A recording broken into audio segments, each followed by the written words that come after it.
स्वागत है आपका जी बिजनेस की खास पेशकश अपॉइंटमेंट में आज हम बात करेंगे जनरल इंश्योरेंस के बारे में।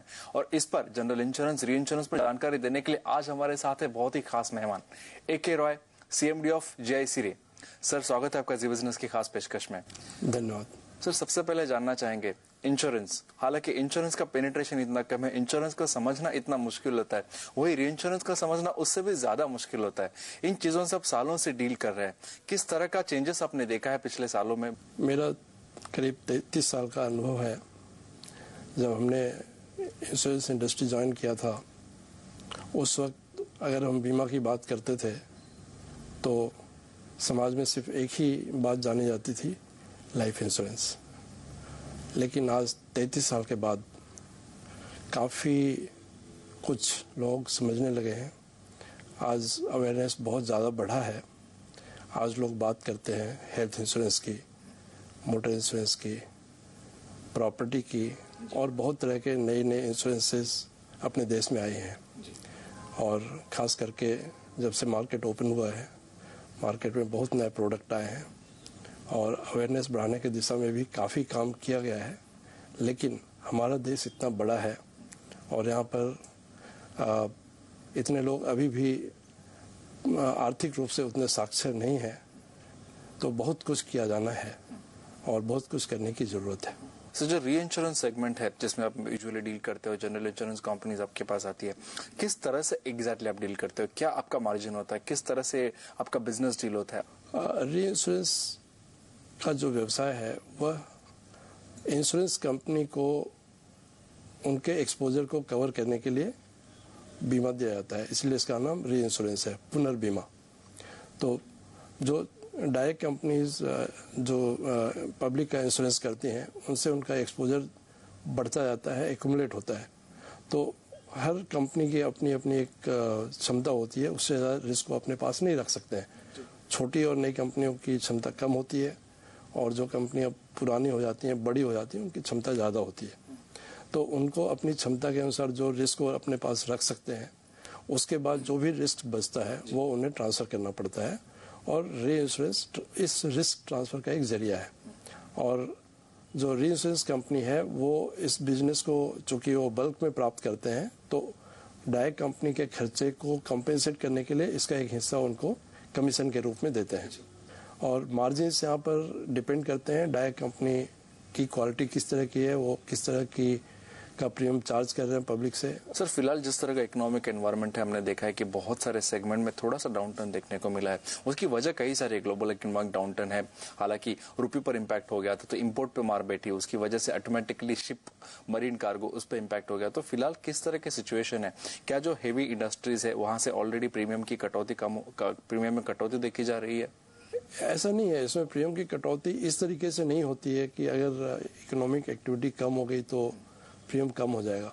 रिस्क तो उतना ही रहता है, बल्कि अगर इकोनॉमिक एक्टिविटी कम होती है तो देखा गया है कि रिस्क थोड़ा बढ़ जाता है।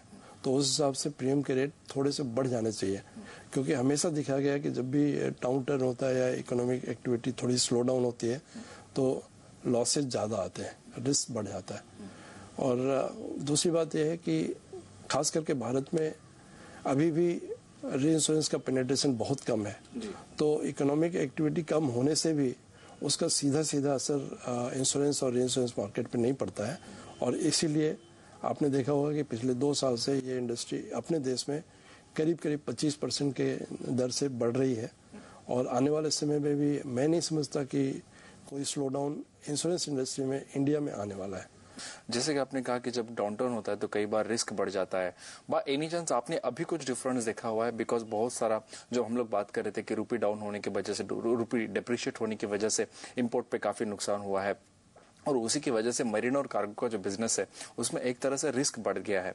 तो जो मरीन कार्गो इंश्योरेंस कराने वाले लोग थे, शायद वहां पे कुछ वो उतने अग्रेसिवली शायद इंश्योरेंस नहीं कर पा रहे, वहां पे कुछ आपने प्रॉब्लम देखा है बाय एनी चांस? ऐसे कोई स्टैटिस्टिकल इंफॉर्मेशन अभी तक तो उपलब्ध नहीं है जिससे ये कहा जा सके कि ऐसा कुछ हुआ है।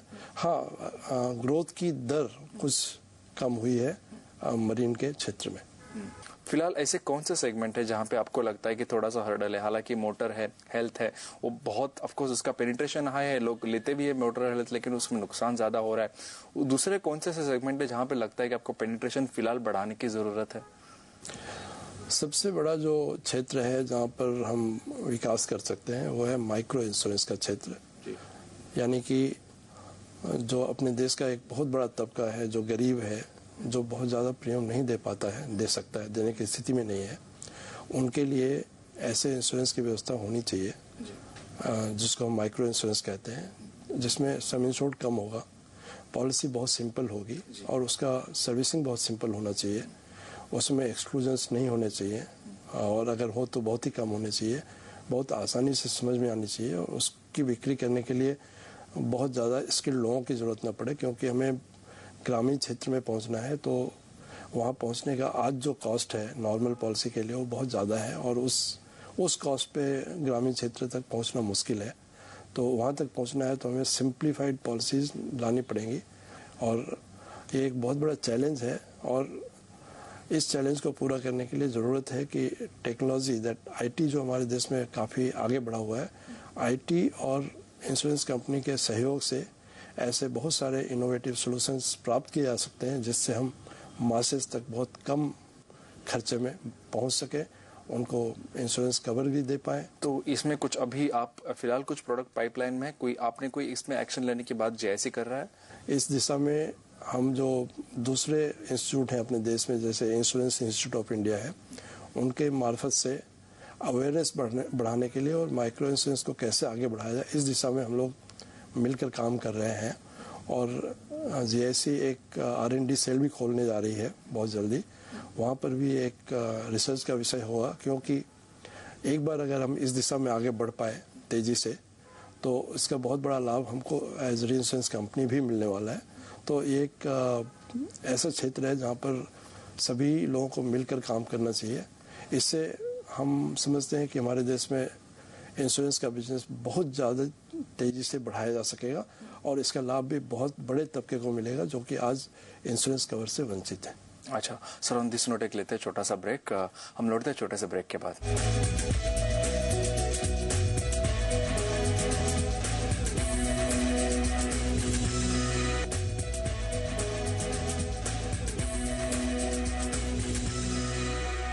ब्रेक के बाद स्वागत है आपका। हम बात कर रहे हैं जेआईसी के सीएमडी से। सर, अब जेआईसी की बात करते हैं, जेआईसी इंश्योरेंस की बात करते हैं, जानते हैं कि किस तरह से जेआईसी ग्रो कर रहा है, कैसे ग्रोथ रही है पिछले क्वार्टर में और आगे के आपके टारगेट्स क्या है? जेआईसी पिछले 2-3 सालों से लगातार करीब 20% की गति से आगे बढ़ रही है और इस साल भी हमें लगता है कि वही गति जारी रहेगी और आने वाले समय में भी ग्रोथ के दिशा से हमें कोई तकलीफ नहीं है, हम लोग ऐसे ही ग्रो करते रहेंगे।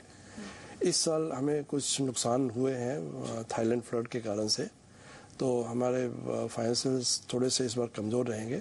इस साल और अगले साल में जेआईसी इस दिशा में काम कर रही है कि हम अपना अंडरराइटिंग परफॉर्मेंस बढ़ाएं।